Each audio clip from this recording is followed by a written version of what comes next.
Now, India's Prime Minister Narendra Modi completes 23 years in public office on Monday, a tenure marked by a series of ambitious schemes and initiatives.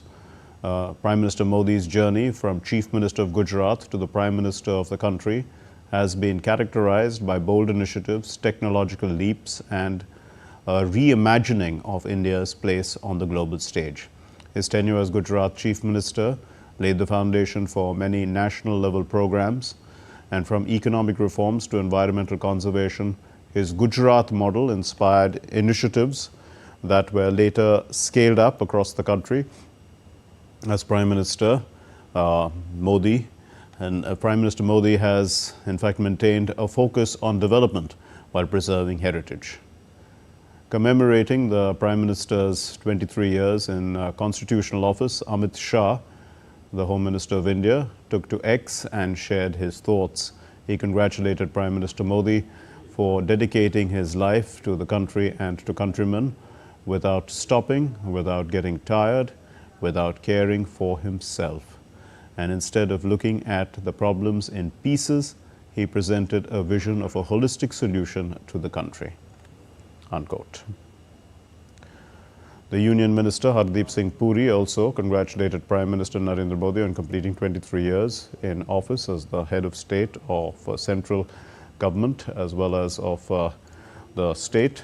And he said on the mantra of nation is supreme and welfare of people is the aim of life.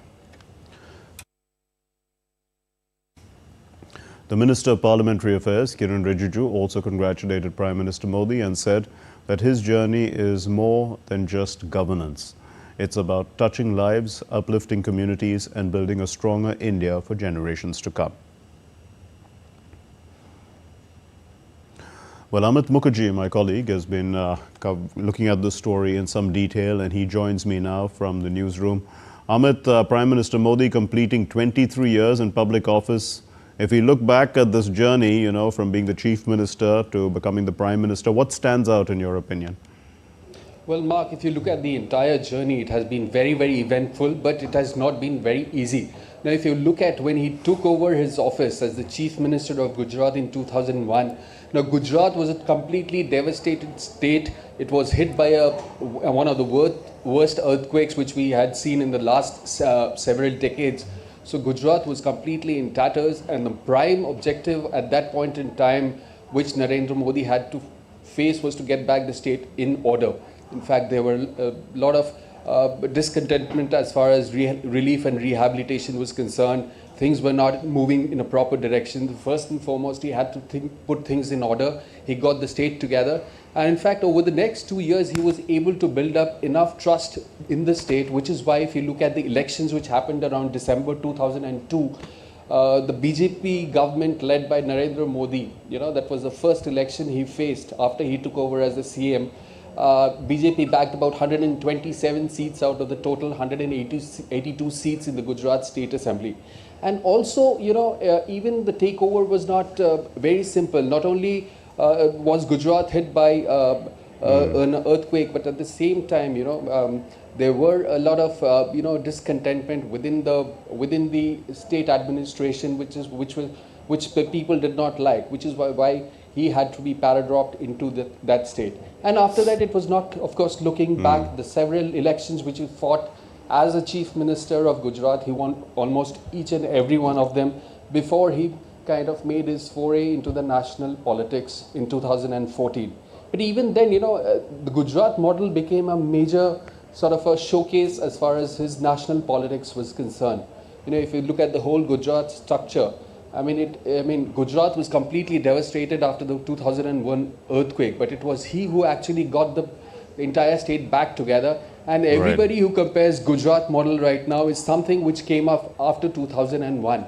So definitely it has been a major role. I mean, he played a major role. Right. I mean, since the time he took over. You did mention about his electoral success, and actually, you know, he has won every single election from that election you talked about till date.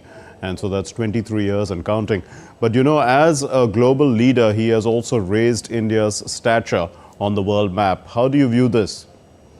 Absolutely. I mean, like you mentioned previously, I mean, more than anything else, he has been focusing on development. And some of the developments which were actually implemented by the Modi-led government, it had a far-reaching, sort of ramification as far as socio-economic development of India is concerned, which is what actually translated at the international level, and people started to believe in his leadership. In fact, some of the things which was implemented by India, for example, the UPI, the digital platform, it completely transformed the kind of the way the business is being done in India. Also, the kind of socio-economic projects which he implemented, which brought about an inclusive development in the entire country.